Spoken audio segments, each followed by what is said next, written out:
Tidak lengkap daerah Batang Padang tanpa kawasan bernama Sungai yang melengkapi daerah tersebut sebagai antara salah sebuah daerah paling selatan di negeri Perak. Kawasan Sungai dikatakan telah wujud sejak awal tahun 1800 dan nama Sungai ini berasal daripada nama pokok. Pokok sesungkai atau sungkai dikatakan banyak tumbuh secara melia di kawasan berkenaan pada satu ketika dulu. Korang pernah dengar tak? Nak tahu lagi? Jom. Welcome to my channel. Jangan lupa subscribe dan like banyak-banyak. Kewujudan kawasan Sungai ini juga turut dikaitkan dengan pelbagai kisah misteri yang berkait rapat dengan alam bunian, jin dan kerabat diraja negeri Perak sehingga kisahnya diperturunkan dari generasi ke generasi sebagai cerita rakyat. Cerita rakyat ini boleh dianggap sebagai mitos kerana tiada fakta rekod rasmi yang berasas dan ianya direkodkan di sini hanya untuk pengetahuan semua.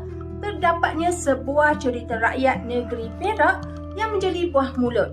Dan mungkin juga negeri-negeri lain tak pernah tahu tentang cerita ini. So, korang boleh stay dan dengar kisahnya. Kisahnya, cerita yang diperturunkan sejak dahulu, seorang lelaki yang berasal daripada alam bunian telah mengenakan dua syarat kepada Raja Perak. Kerana waktu itu Raja Perak teringin untuk bernikah dengan salah seorang dari ahli keluarga bunian yang bernama Puteri Buih. Salah satu daripada dua syarat yang dikenakan kepada Raja Perak adalah seperti keturunan Raja Perak selepas ini tidak boleh menjejakkan kaki ke dalam seluruh kawasan Sungai selama 7 keturunan. Manakala syarat yang kedua pula adalah seluruh keturunan Raja Perak tidak boleh meminum air di sungai yang berasal daripada kawasan Sungai juga selama 7 keturunan. Syarat ini dikenakan kepada Raja Perak adalah sebagai simbolik dan lambang ketinggian darjat keluarga mereka di alam bunian.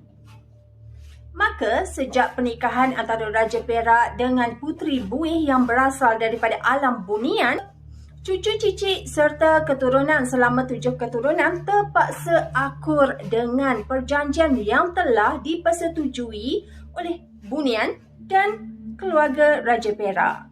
Jika ada mana-mana cucu cicit dan keturunan kepada Raja Perak dengan Puteri Buih yang melanggar syarat tersebut dalam masa kurang dari 7 keturunan, maka akan berlaku bencana buruk di kawasan Sungai.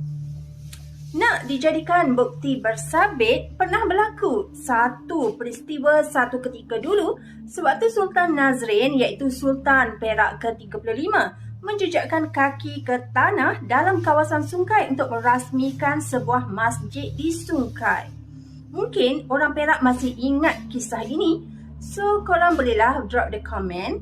So bolehlah kita berbagi-bagi info, adakah semua ini mitos ataupun sebenarnya benar berlaku. Tiba-tiba kawasan tersebut didatangi angin serta ribut. Inilah peristiwa yang sentiasa menimbulkan persepsi dan keyakinan rakyat Perak terhadap kisah mitos yang diceritakan tadi. Ramai penduduk tempatan yang menyatakan bahawa terdapat sebuah istana buih di Cangkat Sulaiman satu ketika dulu. Kononnya di situlah kawasan Puteri Buih dibesarkan oleh seorang lelaki yang dikenali sebagai Tok Raja Tua yang berasal dari Indonesia. Tapi harus diingat dan juga secara tak langsung, ini adalah disclaimer kami, semuanya mungkin berlaku secara kebetulan. Kita perlu faham bahawa cerita-cerita rakyat seperti ini sudah sinonim dengan masyarakat Melayu pada satu ketika dulu dan juga masa sekarang.